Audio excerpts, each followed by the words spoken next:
All right, so before we get started with the second match, I wanted to point out last match in game one, we made the mistake of ticking up the vial to 3, then they bounced our Thalia and went off and killed us game one, and we should have kept it on 2 to prevent that, so we could just vial it back in while they're comboing off.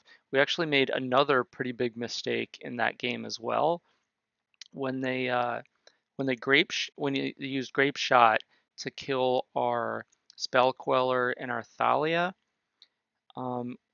They tapped out to do that, and we should have, in response, activated our Vial to put Thalia into play, so that whenever the Spell Queller dies, they have no mana untapped, and they can't cast their Gifts Ungiven that was under the Queller.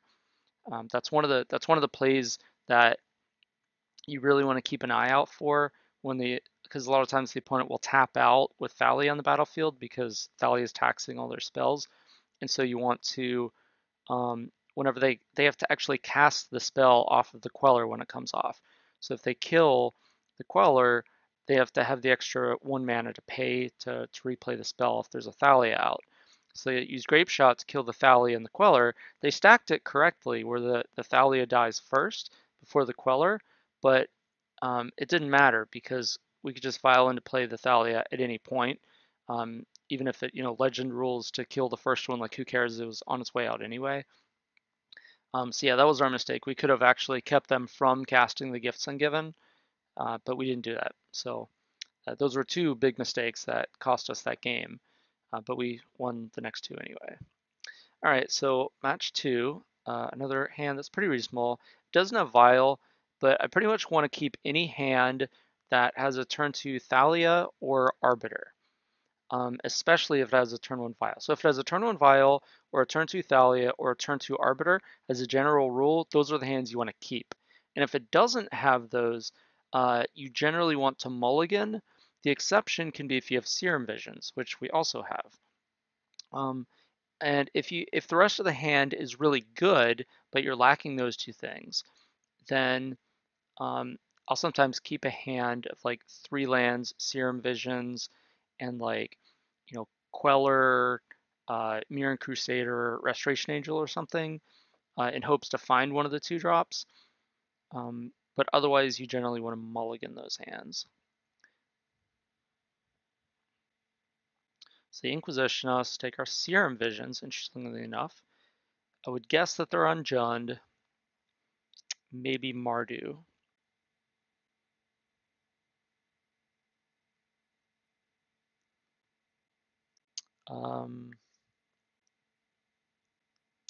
Guess they kill our Queller, Thoughtseize, and they played Marsh Flats, so I guess this is Mardu Pyromancer. This is a deck I almost played at the Pro Tour. I think it's a pretty strong deck. It's one of the, that card right there, Faithless Looting. That's the card that, if I were in charge of Modern, that's the card I would ban. I think that is basically the most broken card in Modern right now. It's Faithless Looting. I mean, it's like, it's literally just better than Ponder. Might not be better than Preordain, but it's close, and it's definitely in that same league and needs to be banned for the same reasons.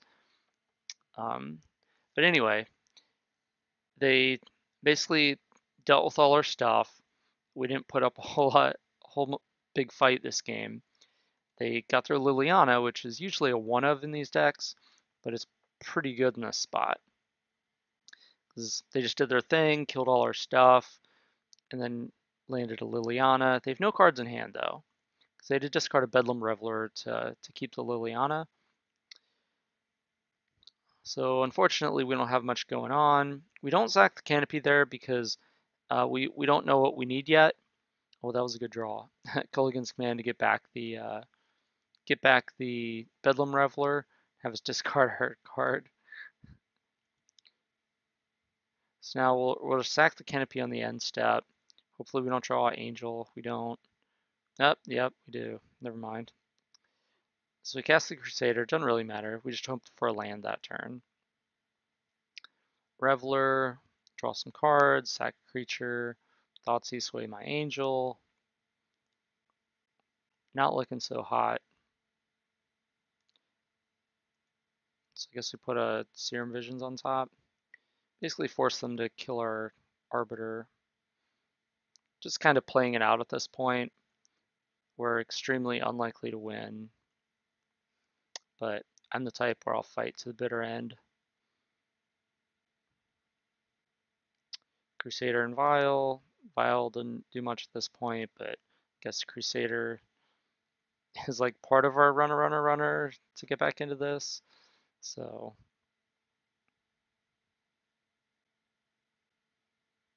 we really need a Path to Exile. Maybe it was correct to bottom it there just because we needed a path.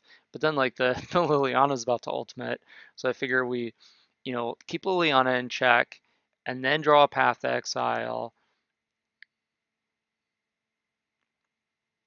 and then draw like runner creatures, and I don't know. But yeah, we died. We didn't put up a whole lot of a fight. We just kind of got beat down pretty hard that game.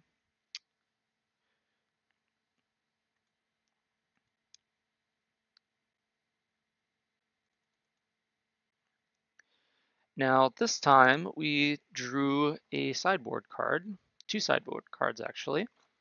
Drew a Forge Tender and a Wrath of God, which I'm not sure how good Wrath of God is in this matchup. It's good against the Pyromancer draws, but not super good against some of their other draws. So in case you're wondering, the way we sideboarded for this matchup, we bring in the Rest in Peace, the 3 Rest in Peace, we bring in the 3 Forge Tender, and we took out 3 Mirran Crusader, Path to Exile, and 2 Vial.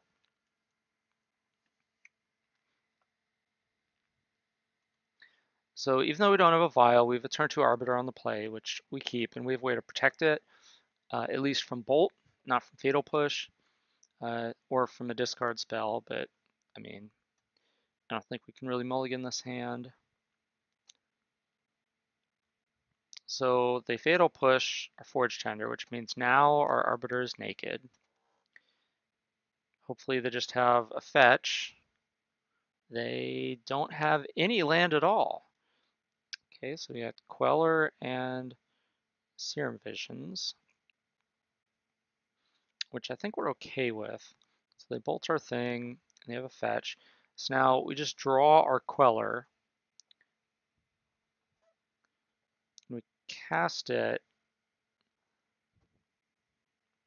mostly because we want a threat. So like we don't really care that, they take our Wrath in this spot with the Collective Brutality. But we basically want to put them on a 7-turn clock. We want to be able to go Queller, and then next thing they cast next turn, we Queller that, and then we have them on a 3-turn clock. That was kind of the plan. So it's kind of just countering anything they played there. Fatal Push our Thalia. Attack. Now we have Angel since we drew that land. So now we Dread Boar. Now, so another interaction. We mentioned the surgical extraction not working the way you would hope it would with Arbiter, since you have to pay for your own surgical to search the opponent's library. Well, this is another sort of nombo that sometimes comes up. If you Restoration Angel to blink a Queller, and there's a card underneath the Queller, you have to counter, or even if there's not a card under the Queller, you have to counter the spell that's on the stack. So if they Dreadbore our Queller, we Restoration Angel, blink the Queller, and then we have to counter the Dreadbore. So the Dreadbore has to go underneath the Queller, even though you'd rather it just be like, no, don't counter it. It's okay. Like the Restoration Angel blinking the Queller just removes the target. That's all I want. But it's like the Queller comes back and goes, oh, there's a spell on the stack. I have to counter that because it's not you may counter it. It's just exile that spell. Period. So That's why you don't Restoration Angel there. If you Restoration Angel and blink the Queller to protect it from the Dreadbore, the new Queller would have the Dreadbore go underneath it, and then they would resolve the Collective Brutality, presumably taking our Wrath and seeing our 2 Angels in hand, and our Queller in hand. And I just really wanted to get a second Queller on the board. So now we have 2 Quellers on the board, and we can attack them down to 6. We have the Angel. So now, if they use a removal spell on our Queller, then it's like, well, okay, we can Restoration Angel, blink the Collective Brutality one to counter the removal spell that's presumably going to be on the Queller that has the Dreadbore under it. So then they would cast the Collective Brutality, and they would basically at that point have to use the Drain for 2 just to stay alive, because we'd be attacking them for 7, and they'd be at 6. So then it's like, okay, you can go to 1, and now we have Queller, Queller, Angel with another Angel in hand, and you're at 1. So I figure at that point they're basically drawing dead. So that's why we used the Queller this turn instead of the Angel.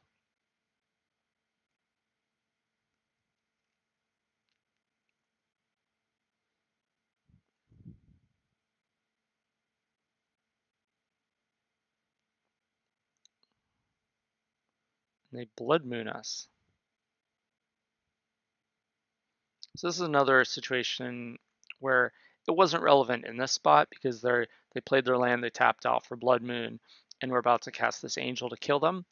But one of the things that we want to do against Blood Moon is leave a Ghost Quarter untapped so that you can make the play that I just made, where you, in response to the Blood Moon, you Ghost Quarter yourself to get a basic, which we did, and then we're going to cast our Restoration Angel, which is lethal. But yeah, this will, like, we can operate reasonably well off of just a plains.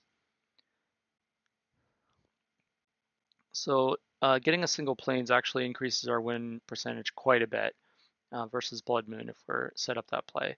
So a lot of times what I'll do is I'll be like, sack the Canopy, then Ghost Quarter one of my other lands. Even if it means we're like putting ourselves down to like 2 lands in play or whatever, we're going to be drawing more lands over the course of the game. It's just important that we have one of our few basics. So we only have like 2 plains and an island. So we really want to find preferably one of each, but at least a plains so that we can cast half the spells in our deck. So we got that game. Now game 3. So we drew the Rest in Peace, finally. That's one of our best cards in this matchup.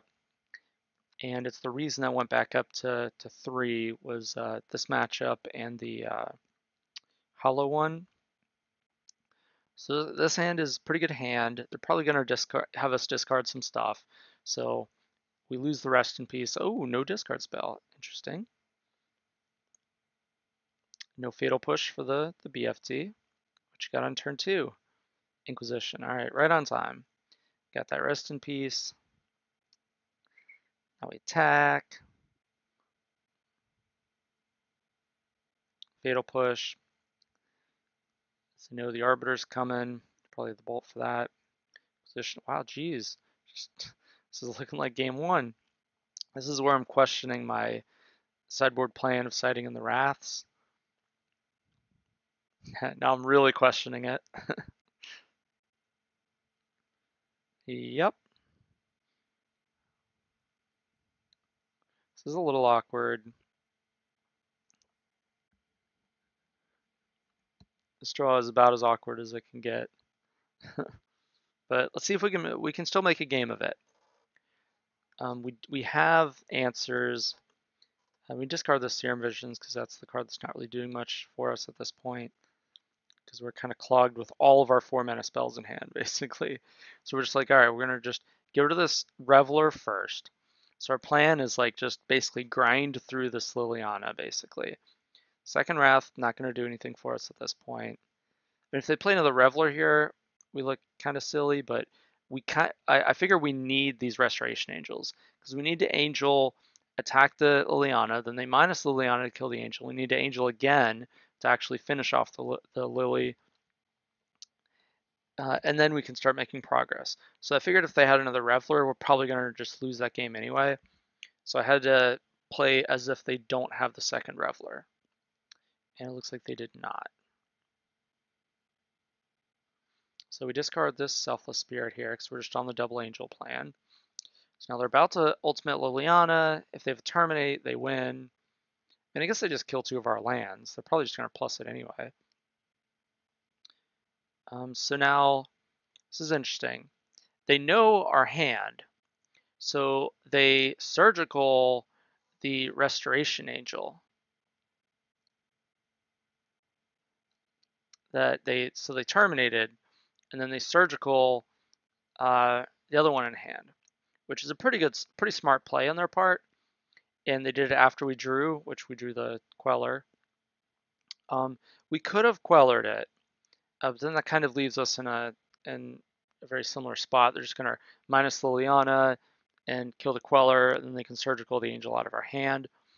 So I basically just want to Restoration Angel in response. And so now, when the surgical resolves, they say we have Queller, which means now they have to either ultimate Liliana, which I don't know how they'd set that up, like Restoration Angel in 1 land or 3, like probably Coast and Angel versus 3 lands or something. And then it's like, all right, well, we just, I guess, keep the 3 lands, and they have 1 card in hand and 3 lands. We have 1 card in hand and 3 lands. Like, so they're probably not going to ultimate Liliana. They're probably going to minus it to kill the Angel. But now we have a Queller in hand. So whatever spell they play, we can kind of Queller it and then use the Queller to pressure the Liliana. Or they'd have to plus it, lose their last card, then we just Queller in response and pressure the Liliana that way. And then we have like the Canopy to sack if we draw a land. If we draw another spell, then we're pressuring Liliana from with 2 creatures. So we're actually like in this game, even though they had to terminate to go up to 6 anyway. So anyway, that was why it was definitely correct to just cast the Angel in response. All right, so then they just plus on Lily. So we attack Lily down to 4. And we drew. It was pretty good, pretty decent draw, which is kind of double-edged sword though too. They discarded their last card, the Lily though, which put them down to 3 lands, and we had an opportunity to take them off double red, which means if they draw a Bedlam Reveler, they can't cast it. And also if they draw a Gulligan's Command, they can't cast it. And so putting them down to 2, I think, was more relevant than putting us down to 3, because they already got rid of all of our Restoration Angels. So that's not a thing we can draw. And we drew 2 of our 3 Wraths.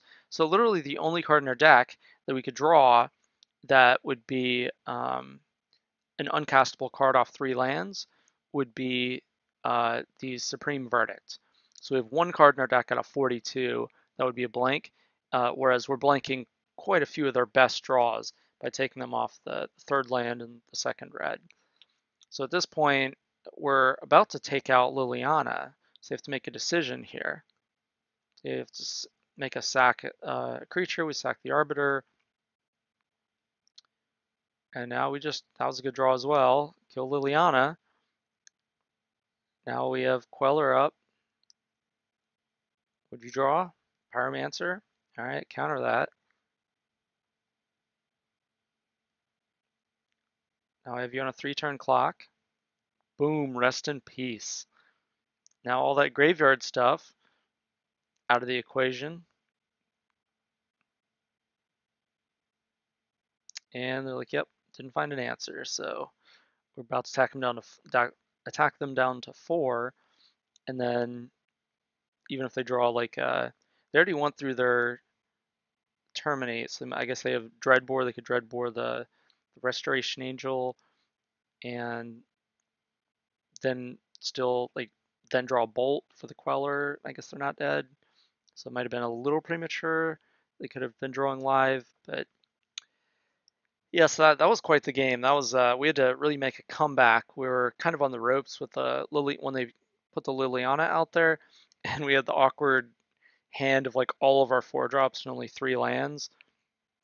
But yeah, we had a couple of lucky draws. We faded a Bedlam Reveler for a turn, and even though they had the Terminate, which I thought was going to be a card we couldn't beat, we ended up beating it anyway. The way things lined up. So yeah, that was a good game, good match. I think it's a close match, but we have the tools, especially with the rest in pieces, to really make them have it. And as you can see, the games go long. So even if they use a discard spell to take like a rest in peace out of our hand, we have plenty of draws throughout the game to draw another one. And then rest in peace is great at any point in the game because they're trying to play this long game where they use the graveyard to cast Bedlam Revelers, which is their main card draw spell, which they can never cast that card with a rest in peace in play. And so then they have no major card draw spell, and they can't flashback looting, they can't flashback lingering souls, they can't bring back anything with Culligan's command. Like rest in peace is just really difficult for them to beat, especially in from our deck. So that's kind of a really big trump that we have, and then we also just have a lot of cards that line up reasonably well. Thalia kind of pressures them. Queller can counter a key spell. Flyers are difficult for them to deal with because they can't just chump block with Pyromancer tokens. Can't block really with anything other than the Lingering Souls. So yeah, that was that match.